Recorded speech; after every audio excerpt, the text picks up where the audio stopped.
बिस्मिल्लाहिर्रहमानिर्रहीम, अस्सलाम वालेकुम। बहुत ही मज़ेदार सी स्ट्रीट स्टाइल आपके लिए पैटी बर्गर की रेसिपी आपके साथ शेयर कर रही हूँ। बहुत ही मज़ेदार बनते हैं, लाजमी इसको ट्राई कीजिएगा। सिर्फ हम एक तवा इस्तेमाल करेंगे और तवे के अंदर ही हम सारा कुछ बना लेंगे। वीडियो एंड तक लाजमी देखिएगा। रेसिपी अच्छी लगे तो लाइक और शेयर कीजिएगा, हो सके तो मेरे चैनल को सब्सक्राइब कर दीजिएगा। यहाँ पे मैंने एक तवा ले लिया है, मैंने नॉन स्टिक का लिया। अगर आपके पास लोहे का है तो आप वो भी ले सकते हैं। उसके अंदर मैंने 3 टेबलस्पून ऑयल और एक मीडियम साइज़ की प्याज चॉप करके शामिल कर दी थी और साथ ही 2 हरी मिर्ची चॉप करके इसके अंदर शामिल कर दी। इसको हमने इतनी देर तक फ्राई करना है कि एक तो इसका कच्चापन ख़त्म हो जाए, दूसरा इसके अंदर हल्का सा ब्राउन कलर आ जाए।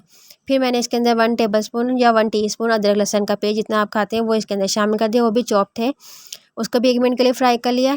300 ग्राम मेरे पास चिकन का कीमा था, वो मैंने इसके अंदर डाल दिया है।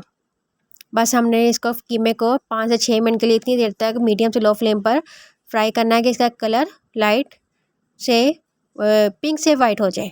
फिर हमने इसके अंदर मसाले शामिल करने हैं। पिसी हुई काली मिर्च 1 टीस्पून, हाफ़ टी स्पून ज़ीरा पाउडर,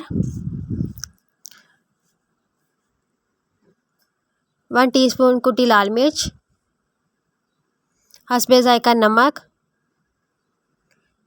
साथ ही 1 टेबलस्पून मैंने इसके अंदर मेयोनीज़ का शामिल कर दिया था।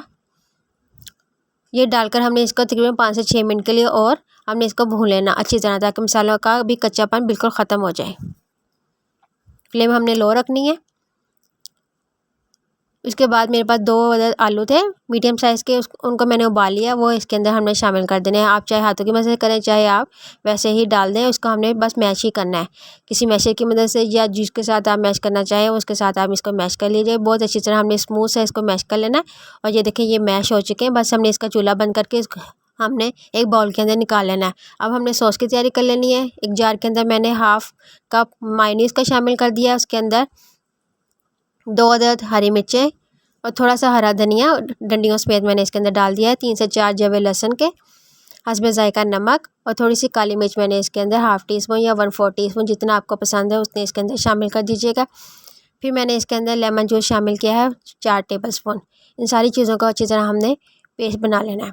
ये देखिए हमारी मज़ेदार सी मेयोनीज़ की चटनी बिल्कुल तैयार है। इसको एक साइड पर रख देते हैं। और ये हमारा मिक्सचर जो है बिल्कुल ठंडा हो चुका था। इसको मैंने बाउल में निकाल लिया। इसके अंदर थोड़ा सा हरा धनिया शामिल करेंगे और इसको हमने जिस तरह दोबारा मिक्स कर लेना है। फिर हमने एक पोर्शन लेना है, जितना बड़ा आपने पैटी बनाना है उस हिसाब से इसका पोर्शन लेकर हमने इसको अच्छी तरह पैटी की शक्ल दे देनी है।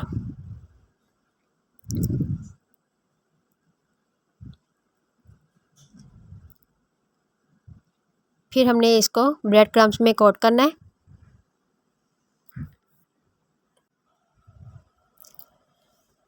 और हमने गरम तेल के अंदर इसको हमने फ्राई कर लेना है।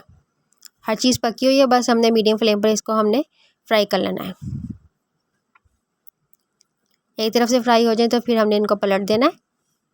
बहुत खस्ता से ये हमारे पैटी तैयार हुए थे।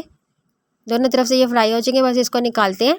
और इसमें से थोड़ा सा तेल मैं निकाल लूँगी और थोड़ा सा रहने दूँगी। उसके अंदर मैंने बन जो है बर्गर बन उसको हमने सेक लेना है। दोनों तरफ से हमने इसको सेक लिया है। एक बन के ऊपर हमने मेयोनीज़ की सॉस लगानी है और दूसरा जो बन का हिस्सा है उसके ऊपर हमने केचप या चिली गार्लिक सॉस जो आपको पसंद है वो उसके ऊपर लगा सकते हैं।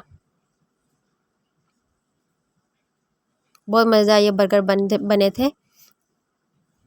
ये देखें मैंने इसके ऊपर लगा दिया। इसके ऊपर सलाद पत्ता भी रख सकते हैं, बंद गोभी भी रख सकते हैं, आप खीरा टमाटर भी डालकर इसको खा सकते हैं। बस पैटी बर्गर रखेंगे और इसको हमने इसको बंद कर लेना। ये मैं इसको आप काट कर भी दिखा रही हूँ, कितने मज़ेदार से ये बने थे। ये देखिए बहुत मज़ेदार बने थे। रेसिपी अच्छी लगे तो लाइक कीजिएगा। नेक्स्ट वीडियो मिलते हैं। अल्लाह हाफिज़।